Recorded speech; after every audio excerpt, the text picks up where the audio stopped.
Karibu sana kwenye Moyo wa Malezi, mahali ambapo tunajifunza kwa pamoja namna sahihi ya kujenga familia yenye afya bora, familia ambayo watoto wanakuwa wana nguvu, wanakuwa wana uwezo, wanakuwa wana akili.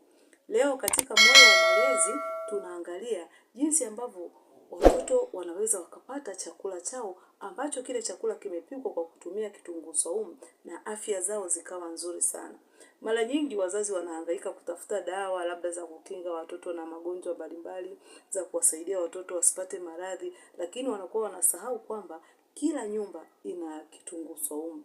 Kila soko lina kitunguu saumu. Na ni vitu ambavyo wazazi wanavipuuza tu. Unakuta chakula kinapikwa hakina kitunguu saumu, kitunguu maji tu. Kitunguu saumu ni kitu ambacho kinasaidia sana watoto na kuhakikisha wanakuwa imara, wanakingwa na maradhi na wanakuwa na afya thabiti.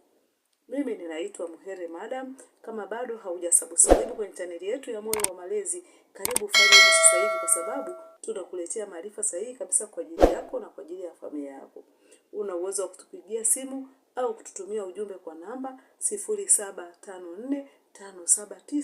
0754579224. Karibu na tuanze.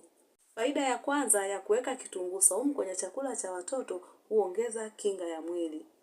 Kitunguu saumu kinasaidia sana watoto kupambana na mafua, kupambana na vikohozi. Watoto ambao wanapata chakula ambacho kimewekwa kitunguu saumu kiasi tu kwenye kile chakula, wanaweza kulindwa sana. Kwa sababu kitunguu saumu kina virutubisho, pia kinasaidia sana. Kama nilivyosema, kinamkinga mtoto na mafua, kinamkinga mtoto na kikohozi cha mara kwa mara. Hivyo unapopika chakula cha mtoto, hakikisha unaweka kitunguu saumu kwa kiwango kidogo tu ambacho kitasaidia kwa ajili ya kumkinga mtoto kifua, mafua na kikohozi. Faida ya pili, kinasaidia katika mmeng'enyo wa chakula. Kitunguu saumu kinapokuwa kimewekwa kwenye chakula cha mtoto au chakula cha familia, ni kitu ambacho kinasaidia sana mmeng'enyo wa chakula. Yaani kinakusaidia mtoto wakati mwingine inampunguzia gesi tumboni. Watoto mara kwa mara kama amekula chakula labda amezidisha kala kingi, hawezi kuvimbiwa. Kinamsaidia sana kwa sababu kina vimeng'enya vizuri ambavyo vinamsaidia mtoto. Kwa hiyo unapopika chakula cha familia au chakula cha mtoto, iwe mboga, iwe wali, jitahidi uweke kitunguu saumu. Unaweka tu kwa kiwango, unakiponda vizuri, unaanza unakikaanga, unachanganya na vitunguu vingine na viungo vingine, hata kama ni kwenye nyama, kwenye samaki, kwenye wali, una uwezo wa kuweka tu kwenye mchuzi, mtoto akapata. Hiyo itamsaidia sana kwa ajili ya mmeng'enyo wa chakula na kumsaidia mtoto asivimbiwe. Faida ya tatu, inasaidia afya ya moyo na mzunguko wa damu.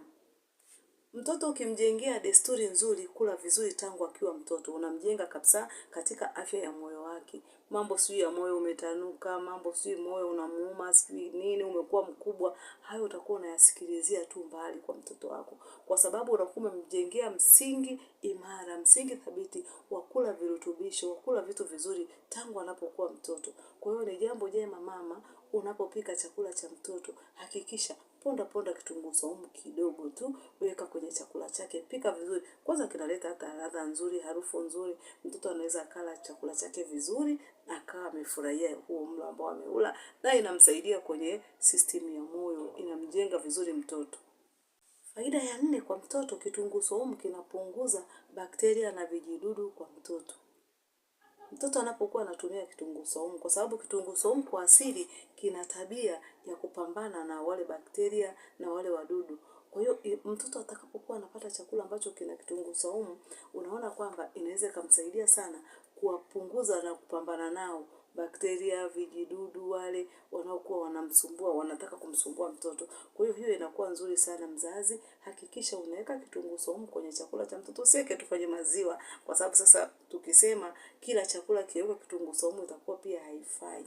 Usiweke kwenye maziwa, usiweke kwenye vitu labda kwenye chai, hapana. Weka tu kwenye mboga, kwenye wali, mpatie mtoto. Unapopika hata kama ni mboga za majani, weka kitunguu saumu. Hata kama ni umemtengenezea labda ni kachumbari ambayo imepikwa, imepikwa nyanya, vitunguu nini, weka kitunguu saumu. Kinamsaidia sana mtoto kuweza kupambana na hao vijidudu na mtoto wako anakuwa salama wakati wote. Faida ya 5, huchangia hamu nzuri ya kula. Kitunguu saumu kikipikwa, kikakaangwa, kikafanywaje, kinakuwa kina harufu nzuri. kinanukia vizuri. Kwa hiyo chakula cha mtoto tu kinakuwa kizuri. Na pia hata ladha ya chakula inaongezeka. Kwa hiyo itamfanya mtoto ale vizuri. Itamfanya mtoto hata wakati tu unapika anakuwa anasogea. Anasema mama nipe kidogo nipakulie, kwa sababu anasikia chakula kinanukia vizuri. Kwa hiyo inamvuta mtoto kula chakula, inamletea appetite. Anapata hamu ya kula kwa sababu ya ile harufu nzuri ambayo anakuwa anaisikia wakati wewe mama unapokuwa huko jikoni unaandaa kile chakula. Kwa hiyo ni vizuri sana kuweka kitunguu saumu kwenye chakula. Kimvute mtoto, kimpe hamasa ya kula chakula. Sio wewe unapika chakula mtoto anakataa tu, sili, unaanza kumkamata, unamkaba, unamniga ili aweze kula chakula. Hapana, weka kitunguu saumu, pika vizuri alafu unamuita pale karibu, anaona jinsi unavyofanya. Anapata hamu ya kula, afya yake inakuwa nzuri.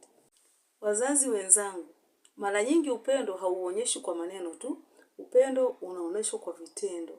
Tunapokuwa jikoni tunapika, tuonyeshe upendo kwa watoto wetu. Kitunguu saumu tu kinaweza kikaonyesha upendo mkubwa kwa mtoto wako. Kila sahani unayopakua kwa ajili ya mtoto wako, kila kijiko unachochota kumpa mtoto wako, kinaonyesha thamani na kinaonyesha upendo wa ajabu. Tuandae chakula ambacho kinavutia, chakula ambacho kina virutubisho, hasa vitunguu saumu.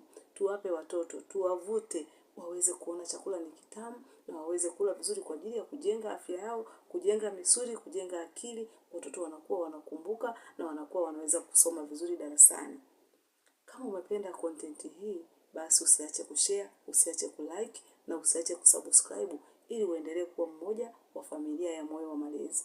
Mungu akubariki, asante, tukutane tena kwenye video inayofuata.